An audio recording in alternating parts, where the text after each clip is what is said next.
plus, on m'a demandé de faire un témoignage, de parler de ce que je me souviens de mon père. Mais plus qu'un témoignage, c'est plutôt un hommage que je souhaite faire aujourd'hui. Parce que 20 ans après, il est là comme si il n'était jamais parti. C'est assez difficile, vous savez, de parler de soi-même. Puisque assez souvent, les gens nous présentaient comme les deux faces d'une même médaille. Non seulement il y a l'amitié, mais aussi, quelque part, le hasard des choses a fait que les gens nous trouvaient une certaine ressemblance, à tel point que beaucoup de gens qui ne nous connaissaient pas pensaient qu'on était des jumeaux. Que j'ai connu à l'âge de 13 ans. On s'est retrouvés au lycée national de Niamey en 1962. Et dès les premières semaines de notre classe de 6e, on s'était liés d'une amitié, une amitié très forte qui a duré toute la vie, extrêmement fidèle à l'amitié, d'une très grande modestie, d'une très grande courtoisie, d'une très grande générosité. Ça, c'est l'ami, ça, c'est l'homme. Nous étions investis dans les mouvements associatifs. Le mouvement des scolaires nigériens, nous y étions avec lui.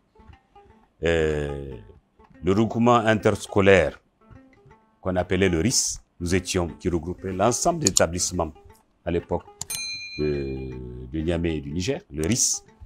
Nous étions aussi dans la GEC, qu'on a qualifiée de jeunesse catholique à l'époque, mais celle du Niger s'appelait jeunesse étudiante croyante, qui regroupait l'ensemble des jeunes étudiants et élèves croyants, et qui était un groupe de réflexion où on discutait de tous les sujets, aussi bien des sujets philosophiques que des sujets de développement. Et ce que je pourrais dire, c'est que il ne pouvait pas vous laisser indifférent. C'était un être bourré de qualités, qui avait une telle sensibilité, qui était plein de vie, qui avait toujours envie de faire plaisir à l'autre. Et donc, j'ai été conquise très rapidement. Et il m'a tout de suite dit, si tu vis avec moi, tu n'auras pas une vie, en tout cas ennuyeuse. Et ça ne sera peut-être pas une vie facile. Il m'a dit, et je ne vivrai peut-être pas longtemps. Donc, je voudrais des enfants rapidement. Et ça s'est vérifié. La veille de notre mariage, il m'a dit, à l'époque, il était commandant de la garde présidentielle du président Seyni Kounché. Il m'a dit, il y a le président de la République. C'est comme un père pour moi, comme tu sais que j'ai perdu mon père depuis des années, et qui voudrait te parler. Il voudrait te connaître, il voudrait te parler. Je lui ai dit, bien sûr. J'étais très jeune, j'avais pas encore 18 ans. Me retrouver en face du président de la République qui était quelqu'un qui était, je vais dire, un petit peu craint, mais en même temps admiré. Ça a été une des premières, je pense, un plongeon dans la vie politique du pays. Et à ma grande surprise, le président a été pas très encourageant. Il m'a fait comprendre que je prenais une grande responsabilité d'épouser un homme comme Monsieur Barré Ibrahim. Il m'a dit que c'était un homme exceptionnel, qu'il l'aimait comme un fils, mais que je devais savoir que j'étais jeune, que c'était des moments qui seraient pas toujours faciles à passer, que c'était une vie difficile, compliquée, où il fallait se méfier de tout le monde. Il m'a dit, je compte sur vous pour essayer d'éclairer autant que possible votre époux, mais surtout vous-même, aidez-le à ne faire confiance à personne. Ça, je pense que ça, c'est ce qu'on peut découvrir de l'homme quand on l'approche. Il a su, dans le premier gouvernement de transition qu'il avait formé, il y avait une équipe assez hétérogène qui venait de provenance de pratiquement de tous les partis qui existaient à l'époque au niveau national. Et des personnalités de haut rang qui continuent d'ailleurs à exercer certaines fonctions politiques et qui ont eu à approcher l'homme à ce moment précis, qui ont eu à le comprendre et à avoir la dimension d'homme d'État qu'il avait. Et je pense que leur témoignage peut... Parce que de toute façon, il est mort. Ça fait 20 ans qu'il a été rappelé à Dieu. Et je pense qu'il n'y aura aucun problème pour ces personnalités de donner leur point de vue sur la qualité de l'homme.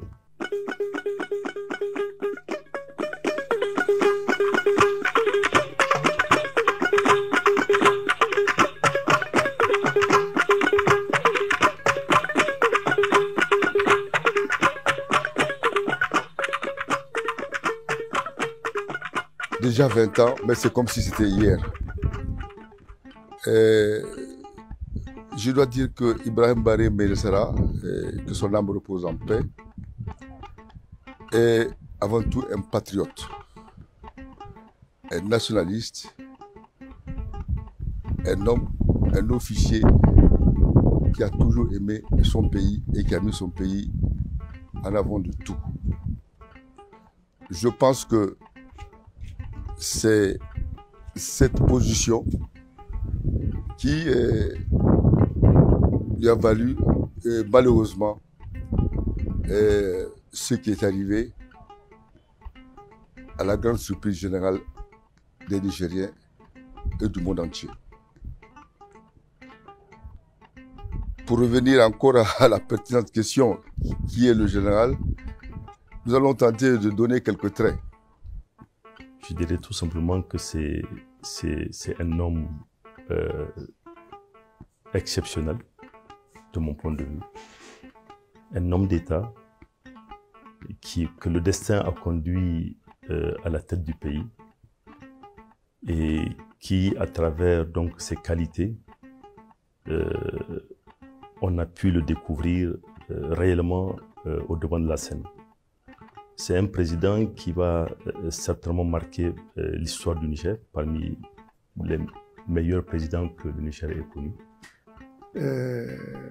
L'histoire reconnaîtra au président Baré sa place éminente de chef d'État qu'il a été. Je sais personnellement, à travers des témoignages que d'autres chefs d'État m'ont donné directement sur la personne de Baré qu'ils ont fréquenté.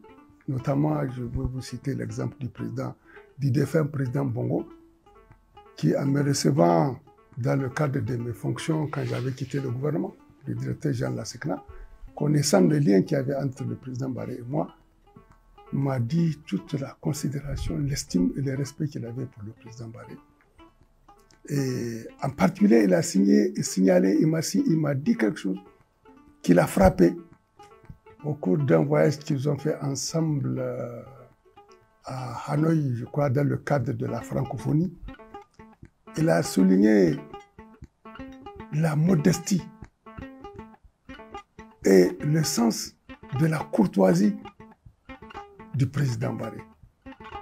De la part d'un chef d'État de l'envergure de Bongo, je pense que c'est un témoignage important. Donc c'est quelqu'un qui a évolué d'abord à l'école primaire. Il a fait plusieurs pays, plusieurs villes au Niger, puisque le père était enseignant, donc au gré des affectations, il allait à Yorou, Niamey, Zender, Difa, ainsi de suite, jusqu'à son arrivée au lycée national ici. Et il a fait son bac 7 ans après, et il est allé à l'école militaire d'Antsirabé, en Madagascar. Oui, donc moi, ce dont je me rappelle de mon papa, ses amis vous le confirmeront, c'était quelqu'un qui adorait blaguer, Il avait un sens de l'humour. Il adorait rigoler, vraiment tout le temps, tout le temps, tout le temps. Il faisait des blagues. Nous, quand on était petits, par exemple, quand on dormait, il nous filmait parce qu'il adorait filmer tout ce qui était électronique. Donc, il nous filmait dans notre sommeil. Et donc, bon, après, le lendemain, on avait droit à des... Il nous faisait revoir les images. Regarde comment tu étais. Et d'une part. Et d'autre part, Barré, il a participé à sa façon et activement à ces mouvements-là. Et je me souviens qu'au moment où on a déclenché une grève entre 69 et 70, où on a dispersé tous les élèves du lycée une nuit, comme ce jour-là, par hasard, on n'avait pas passé la nuit au lycée. Et nous sommes venus constater que tous nos camarades avaient été dispersés. Alors on s'est mis avec d'autres amis à organiser un mouvement de résistance jusqu'au retour de nos camarades qui avaient été dispersés. Les réunions étaient difficiles puisque à l'époque il y avait la police, il y avait aussi la milice du parti. C'était sous le régime Diori. Il y avait toutes sortes de gens qui pouvaient, bon, évidemment, inquiéter les élèves qui organisaient des réunions. Alors c'était lui qui nous avait donné une idée pour pouvoir contourner la surveillance, tromper la surveillance des agents de renseignement. On a organisé un faux bal alors que c'était une réunion pour pouvoir poursuivre le mouvement et continuer la lutte pour obtenir le retour de nos camarades. Au-delà de l'aspect patriotique, c'était un homme de paix. Et je pense que, contrairement à ce qui se dit par-ci, par-là, il faut simplement prendre comment est-il arrivé au pouvoir. Qu'est-ce qui a expliqué cet acte de coup d'État qu'il a posé contre donc la Troisième République à l'époque. Et tout le monde le sait, au sortir de la conférence nationale, nous avons eu un gouvernement démocratiquement élu, mais qui tout de suite a montré ses limites. Et je pense que le président Barré a pris la dimension en tant que chef d'État des risques que la confrontation entre les différents acteurs de l'État vers où ça pouvait nous amener. Et je pense qu'il a su très rapidement approcher les uns et les autres, parce que ce n'est pas un coup d'État qui a été fait de façon brutale. Il a approché les acteurs de façon subtile. Il a eu à attirer leur attention sur les dangers qu'ils font courir à la nation, avant de passer à l'acte. Et même après avoir posé l'acte, le coup d'État, je crois que c'est un des rares pays où on a vu un coup d'État s'opérer et le responsable de ce coup d'État remettre 48 heures après ceux qu'il a déposés donc en liberté. Et ça, c'est vraiment, c'était d'abord, les ministres n'étaient pas inquiétés et ils n'avaient pas interdit donc les maisons de presse, ils n'avaient pas interdit les rassemblements, il n'a posé aucun acte hostile à la continuité donc des activités de la liberté tout court. Et sur le plan militaire, j'ai retenu très tôt que c'est un officier de valeur, un officier qui était très attaché à tout ce qui pouvait définir, disons, la grandeur d'un officier, à savoir le sens de l'honneur, de la dignité, de la chose bien faite, la rigueur dans l'exécution de la mission. Sur le plan social, j'avais très tôt retenu qu'il était bienveillant à l'endroit de tous ses subordonnés, bienveillant à l'endroit de toutes ses amitiés, etc. Et qu'il était beaucoup plus pour les autres que pour lui-même. Tous ceux qui l'ont vu évoluer ont vu dans l'homme le sens de la grandeur, Ibrahim était un homme extrêmement attaché au pays, à son pays, un grand patriote, très jaloux de la souveraineté du Niger, qui a osé poser des actes courageux, en ce sens que lorsque la communauté internationale a mis au banc des accusés certains États, le président Barré n'a pas hésité. Conscient qu'il est de la nécessité de rendre justice à ces pays et à ces peuples, n'a pas hésité à braver l'embargo. Vous avez compris qu'il s'agit de la Libye et de Cuba aussi. Il est venu dans une période contrastée. Tout le monde a salué son arrivée à sa façon.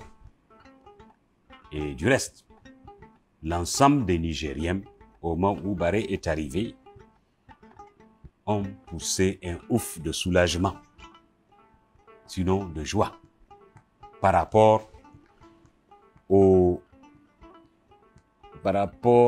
joutes politiques, aux querelles politiques que se livrait notre classe, auxquelles se livrait notre classe politique et qui risquaient de nous entraîner assez loin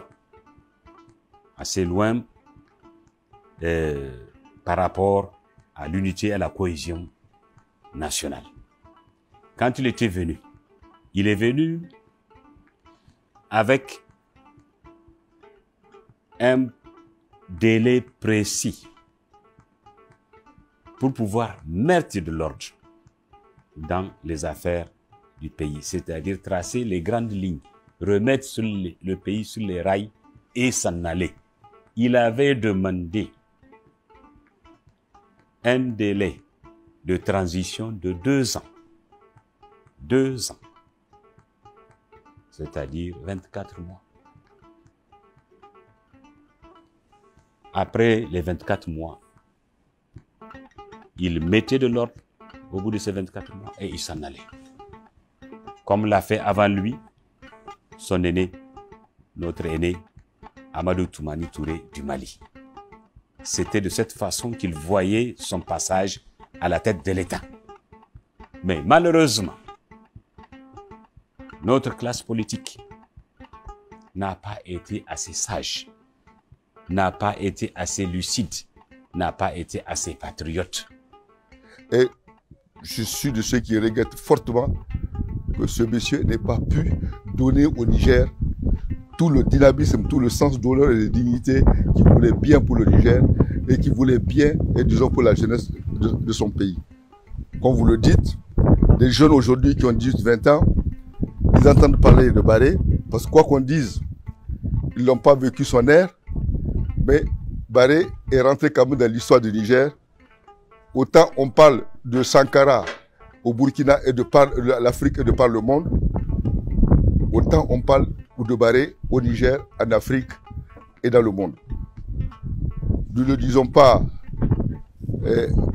par chauvinisme, nous savons que Barré est rentré dans l'histoire du Niger. Aujourd'hui, vous pouvez aller dans les milieux jeunes, aujourd'hui qui tournent autour de 20 ans, ils n'ont peut-être pas connu en tant que tel, mais ils se sont appropriés son arrivée aux affaires et ce qu'il a pu poser comme acte pendant le peu de temps que Dieu lui a permis, disons, de gérer ce pays. Et donc, après sa disparition, un certain nombre de ces chantiers ont été repris, heureusement, renforcés, d'autres ont périclité, d'autres ont été travestis. Mais ce que je pense, et je peux le dire après avoir entendu les ministres que nous avions à la conférence débat ce matin, dire tout ce qui a été fait pour rétablir les relations avec la Chine, pour ramener des médecins cubains, pour construire un nouveau pont, pour développer déjà le barrage de Kandadji, le chemin de fer, tout ça c'était des projets qui étaient largement avancés quand il était là. Et vous vous souvenez qu'après des décennies de rupture en eau là, de la zone de Zender, où des grandes puissances occidentales étaient venues faire des grandes analyses de projets, n'avaient jamais réussi à régler le problème d'approvisionnement en eau de Zender. Il a travaillé avec la Chine et la Chine a pu résoudre ce problème. Donc pour lui, c'était commencer par vraiment tout ce qui était basique pour faire en sorte qu'on ne soit plus dans ces crises de famine, de sécheresse, qu'il n'y ait plus ces grèves d'étudiants, qu'il n'y ait plus ces cycles où les fonctionnaires étaient payés pendant quelques mois et puis pas au cours des autres. Et il a énormément travaillé. Vous avez certainement entendu parler de tout ce qui a été mis en place à cette époque avec les institutions de Bretton Woods. On a été un des pays qui était malheureusement sous les feux de toute leur actualité avec l'application ici.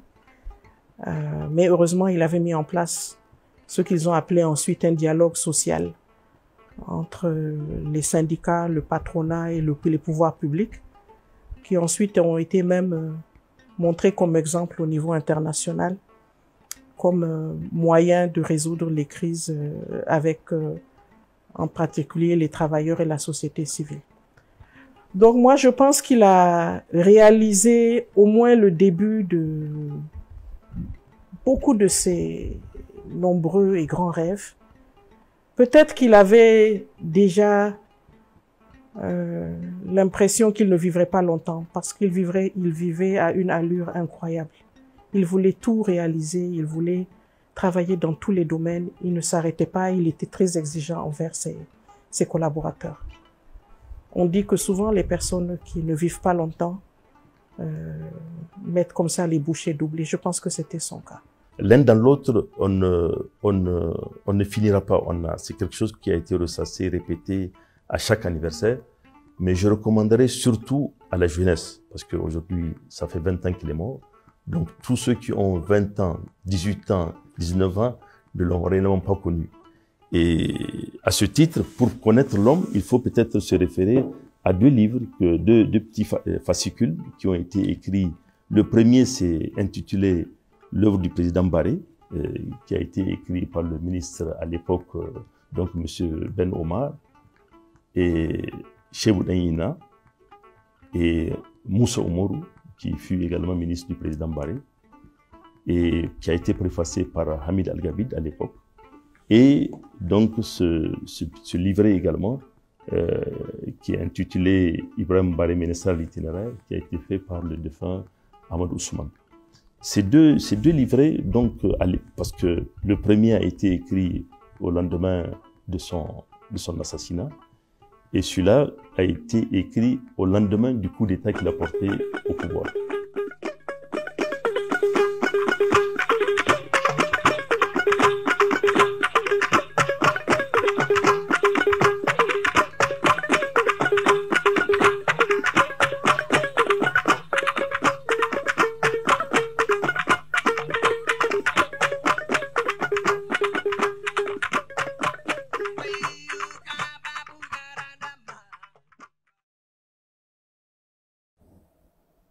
Il avait des rêves de grandeur pour notre pays. Il était jaloux de la souveraineté de notre pays. Et il était fier de notre pays. Alors, s'il y a un message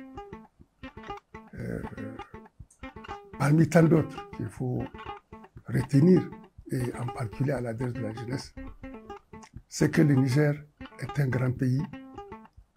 Il peut le devenir. Et potentiellement un très grand pays. Et donc, c'est quelqu'un, quand il est arrivé au pouvoir, on peut dire que c'est un patriote parce que il ne lésinait pas sur les intérêts du Niger. Puisque vous savez que le Niger, c'est une colonie. Donc, une colonie avec tout ce que ça suppose de manque donc, de souveraineté, puisque vous savez très bien que le pays qui nous a colonisés donc, tenait à exploiter certaines ressources, tenait à ce qu'on soit, disons, très obéissant par rapport à certaines considérations. Et il y a des choses qui valent leur pesant d'or, que les gens doivent savoir apprécier.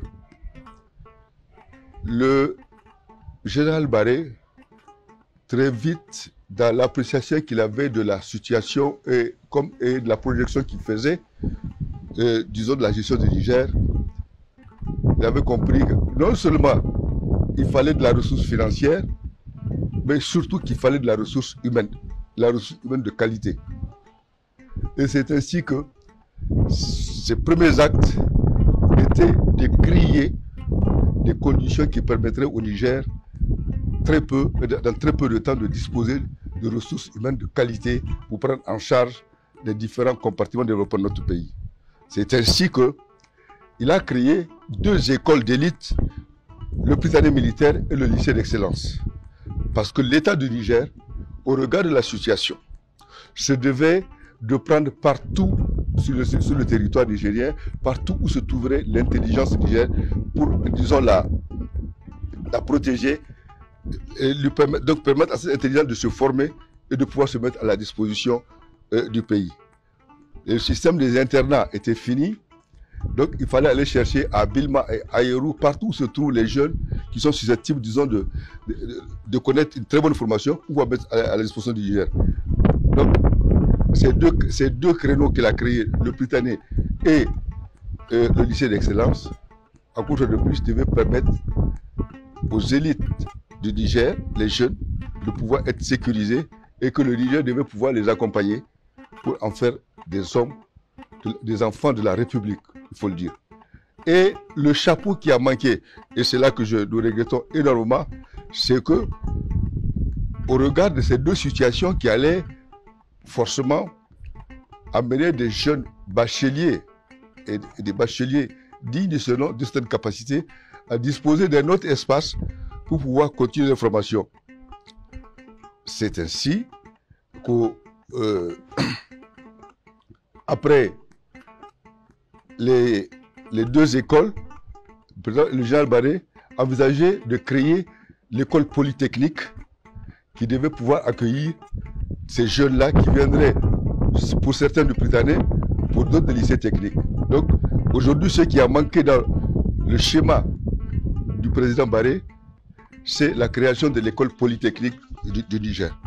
Et pour prendre en charge ces intelligences qu'il est allé chercher à Djé, à Yerou, à Torodi, un peu partout, et donc disposer d'une école polytechnique pour donner les formations nécessaires, disons, à ces jeunes Nigériens dans leur environnement et pouvoir se mettre à la disposition de leur pays. Voilà un rêve, disons, sur lequel, malheureusement, le général Barré n'a pas pu boucler la boucle comme on le dit. Il a créé les 2 écoles, mais n'a pas eu le temps de créer l'école polytechnique qui devait être le point de rencontre de ces intelligences qui partiraient de ces deux établissements.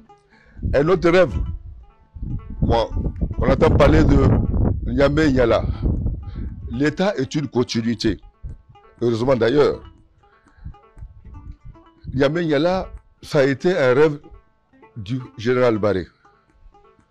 Aujourd'hui, que les gens en parlent en s'appropriant, en faisant de cette expression ou de ce dynamisme qu'on voit sur la ville de Niamey et d'autres villes du Niger, tant mieux. C'est donc, ça veut dire quelque part que le président Barré avait eu bel et bien raison de penser que les villes du Niger, et particulièrement la capitale de Niamey, devaient emprunter le chemin de la modernisation. Alors, ne serait-ce que l'appellation, que l'expression Niamey-Niala, que les gens aillent chercher un peu dans les archives pour voir quels sont ceux qui ont fait ce logo, à quelle date ça a été dit, et est-ce qu'il existe un document de la modernisation de Niamey. Les gens se rendront compte, en allant peut-être dans les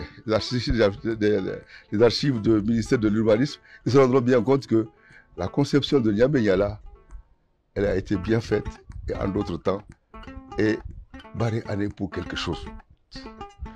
Voilà, et donc que ça se poursuive, c'est bien, l'État est une continuité. La chose que nous retenons, que Barré a bel et bien vu qu'il fallait moderniser Niamey, et ceci à travers la modernisation de Niamey, c'est la modernisation de tout le Niger que vous voyez. C'est l'entrée du Niger dans les villes et dans les villes qui comptent, l'entrée du Niger dans les capitales qui comptent. Donc, l'un dans l'autre, Niamey Niala, si son départ a été pris bel et bien avec Barré, c'est une aussi lecture qu'il faut avoir de la personnalité de Barré et de sa vision pour le Niger. Son rêve, c'était le développement du Niger. Il n'avait pas à réaliser comment on pouvait avoir des Nigériens qui pouvaient continuer à vivre dans l'obscurité, sans eau. Il voyait le dur labeur des femmes au niveau rural. Il voulait que tous les Nigériens aient droit à une éducation, une bonne éducation de qualité. Vous savez comment il a été à l'origine de la création du lycée d'excellence. Il voulait des Nigériens bien formés pour être des bons cadres et pour développer le pays. Dans l'armée, il voulait une armée structurée, dénuée de toute corruption, une armée forte avec des hommes valeureux et fiers de porter l'uniforme nigérien. Et il a tout fait pour. Et je pense que nous avions à l'époque une armée, en tout cas, qui était en majorité une armée de bonne qualité. Il avait envie que la santé des Nigériens ne soit plus un rêve. C'est un droit, un premier droit. Donc j'ai essayé de le conseiller dans ce domaine puisque je suis moi-même du corps de la santé. Mais il a essayé de réaliser beaucoup pour que l'infrastructure sanitaire se développe dans le pays. Je crois qu'on a été à une période où on n'avait jamais construit autant de centres de santé à l'intérieur du pays que lors de sa présidence à l'époque. La formation du personnel médical de qualité, des infirmiers. Il a beaucoup travaillé pour que finalement nous ayons aussi un état de droit, malgré tout ce que les gens ont pu dire, soi-disant qu'il n'y avait pas de liberté d'expression. Ce n'est pas vrai. Il était pour le pluralisme, il était pour la liberté d'expression, c'était un grand démocrate. Mais je pense que le désordre et la manipulation politique, je pense que c'est des choses qu'il n'acceptait pas. Parce que, vous savez, beaucoup de gens l'ont constaté. Parfois, les gens voulaient le détourner de son rôle qui était de développer le Niger dans des conditions difficiles. Parce que après son arrivée au pouvoir, il a eu toute une période difficile où le pays a été mis au banc de la communauté internationale, les financements suspendus. Il fallait trouver des alliances pour arriver à financer et à payer les salaires. C'était encore une période où les salaires des fonctionnaires étaient difficiles à payer. Et puis il y avait tout ce rêve africain qu'il avait. Dans sa jeunesse, il avait admiré que ce soit le Che Guevara, que ce soit Fidel Castro, mais aussi des grands hommes démocrates. Nelson Mandela, quand il a eu l'occasion de le rencontrer, il était conquis. C'est pour vous dire que il voulait que, au-delà de développer le pays d'une manière classique, qu'on innove et qu'on commence à avoir des hommes d'État jeunes avec une vision différente, qui pourrait apporter une autre façon de développer le pays. Il y croyait énormément à la jeunesse. Et je pense aussi qu'il était animé d'une volonté de justice, parce qu'il a quand même permis le retour de la Chine populaire au Niger sur le plan diplomatique. Il a posé un acte que beaucoup ont considéré comme un acte de témérité, mais qui était un acte de justice également à l'endroit de la Libye, quand elle était sous embargo. Je crois qu'il a été un des premiers pays à avoir violé cet embargo pour essayer de libérer la Libye du carcan donc des puissances extérieures. Il a également posé un acte qu'aujourd'hui nous constatons que c'est un acte extrêmement positif, en reconnaissant Cuba à travers la visite qu'il a eu effectuée à Cuba, où il a permis le jalon de la coopération entre Cuba et le Niger à travers la coopération médicale. qui est toujours présente d'ailleurs. Et au niveau de l'école, je pense que le président Barré était quelqu'un qui avait un souci permanent de l'excellence. Et on se rappelle également de la création de l'école d'excellence qu'il a créée à cet effet, pour permettre aux meilleurs élèves nigériens de se retrouver dans un établissement qui puisse leur permettre par la suite d'aller faire des très grandes études dans des universités, dans les grandes écoles à l'extérieur, pour venir servir un peu leur pays. Donc après cette question de Britannique et de lycée d'excellence, qui devait connaître son couronnement par la création de l'école polytechnique, je pense que pour l'histoire, il est aussi nécessaire et opportun de dire dans les bonnes intentions du général Barré des choses qui aujourd'hui font la fierté des Nigériens et des choses pour lesquelles Barré reste l'initiateur. Nous voulons parler d'abord de l'hôpital de référence. L'hôpital de référence, le premier à demander aux amis chinois la création d'un hôpital, c'est bien Ibrahim Barré Bédessara. Ce n'est pas que nous l'avons entendu ou appris, nous sommes de ceux qui ont fait la mission pour le demander à Pékin. Et l'hôpital de référence devait se construire ici au Lazaret. L'ancien Lazaret. Je suis après sa mort, la question a été déplacée. Tant mieux. Ce qu'il faut retenir, c'est le souci d'avoir un hôpital de référence tel qu'il est aujourd'hui. Barré est le premier à poser la requête. Elle a été acceptée. C'est une question de gestion. C'est peut-être aujourd'hui que la consécration a été faite. Mais je fais le devoir de témoigner de la requête posée par Barré. La construction du deuxième pont est une requête de Barré. Il n'a pas eu le temps de le faire, c'est le président Tanja qui l'a fait. Aujourd'hui, je ne veux pas enlever le mérite à ceux qui l'ont fait aujourd'hui.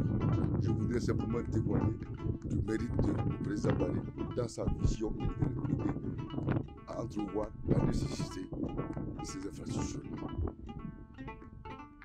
Donc, nous le disons par devoir, par honnêteté, parce que nous sommes des grands témoins de cette histoire.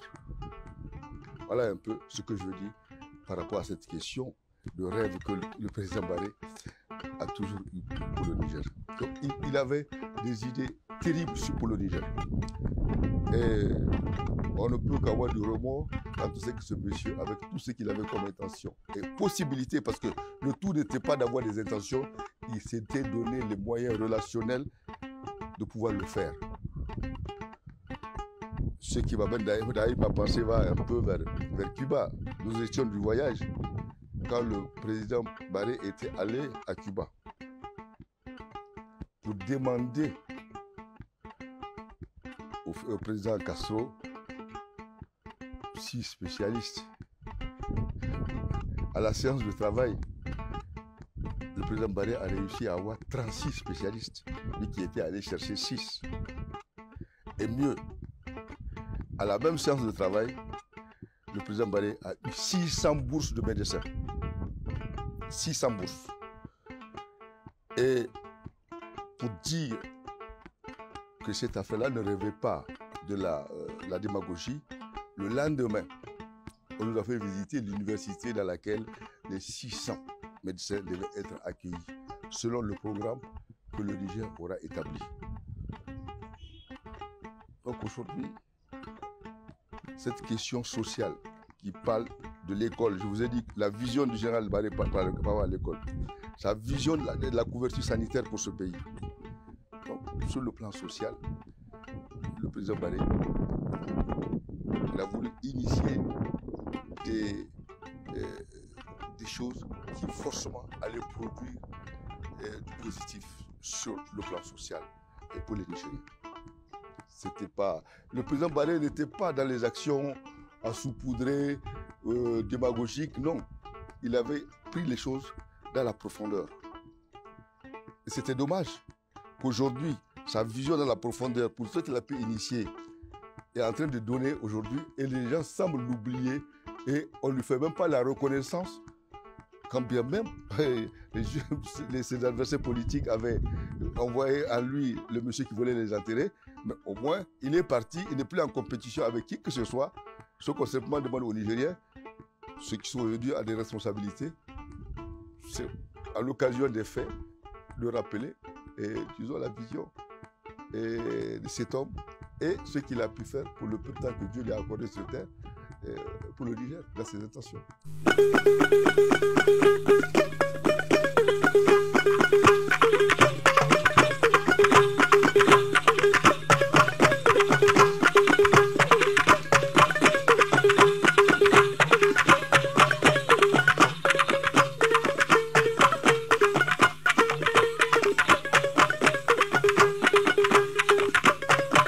Et juste le remercier pour avoir été un père formidable, pour avoir laissé sa marque, pour m'avoir donné la chance d'être fière de lui, toujours,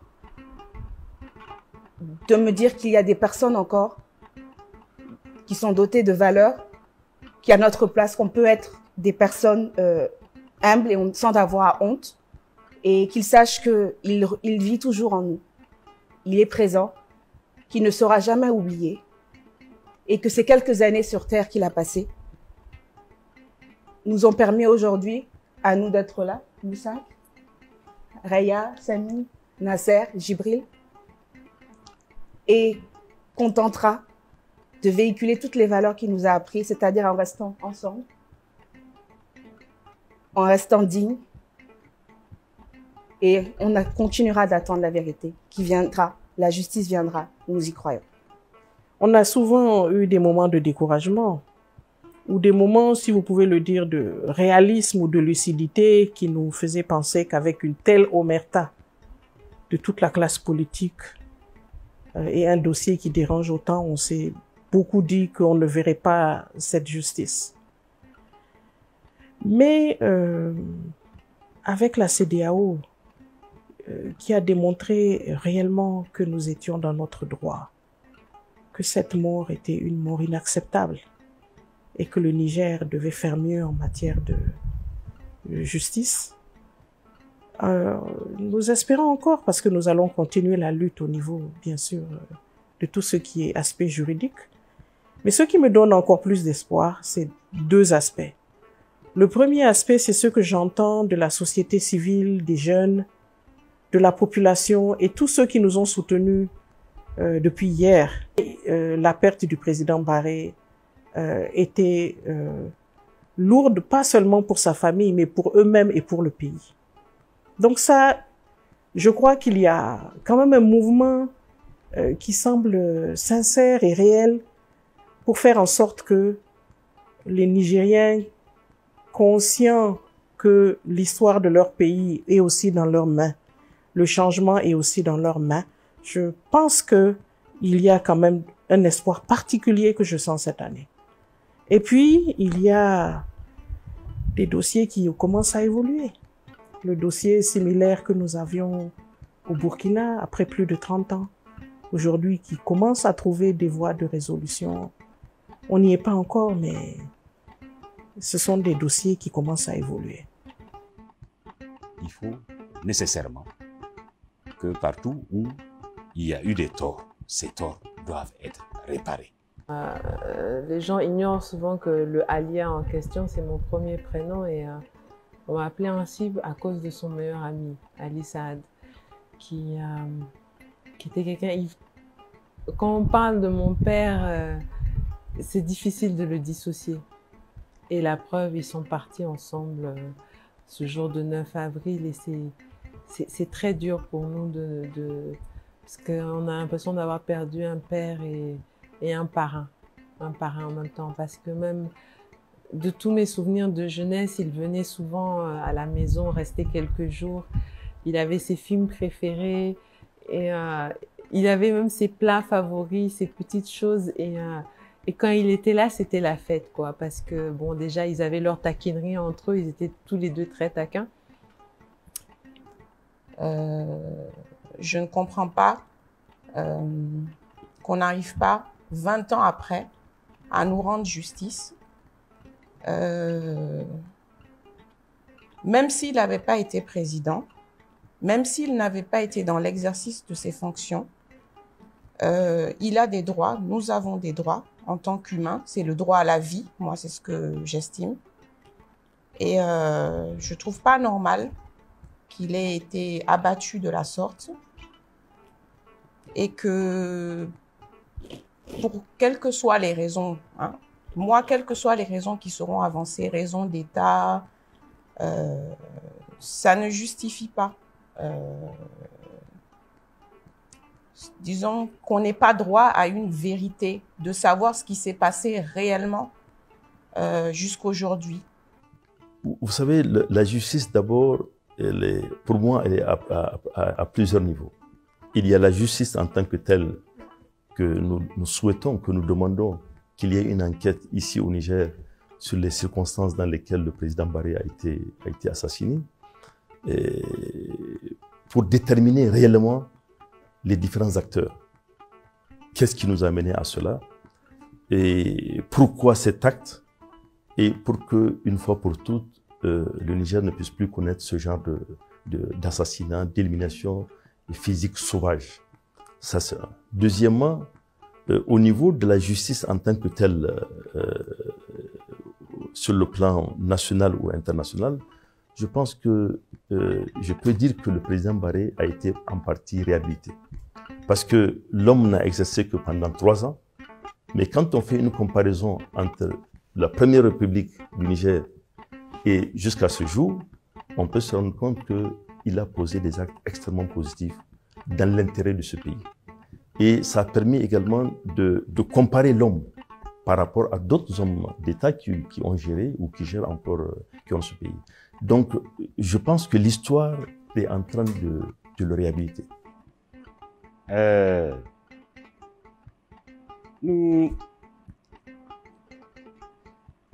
Il faut croire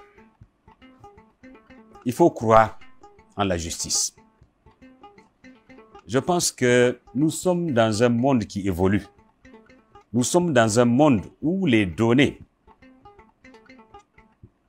de base, les données qui guident les relations internationales aujourd'hui, on parle de l'état de droit et de la bonne gouvernance. Et ça, c'est depuis le discours de la Bolle. Et non pas que ce soit une nouveauté pour nous. Nous aspirions bien avant le discours de la Bolle. Mais ça ne nous a pas été possible avec le contexte de l'époque de la guerre froide. Nous pensons que si nos hommes politiques, si nos gouvernants sont logiques avec eux-mêmes, nous pensons que il faut qu'ils accordent leur discours et les aspirations légitimes des populations à un minimum de justice, à une vie heureuse pour leur population. Il faut que leur discours de construction de l'état de droit, de construction d'un monde plus juste, s'accorde avec la nécessité de rendre justice. Bon, je sais que la justice telle qu'on la constate aujourd'hui dans notre pays, il ne faut pas rêver, elle se fera difficilement, mais elle se fera quand même, elle prendra le temps qu'elle prendra, ainsi va la vie. Mais à côté de la justice des hommes, il y a la justice divine. Et je suis de ceux qui croient aux deux. Autant il y aura la justice des hommes, il y aura aussi la justice divine.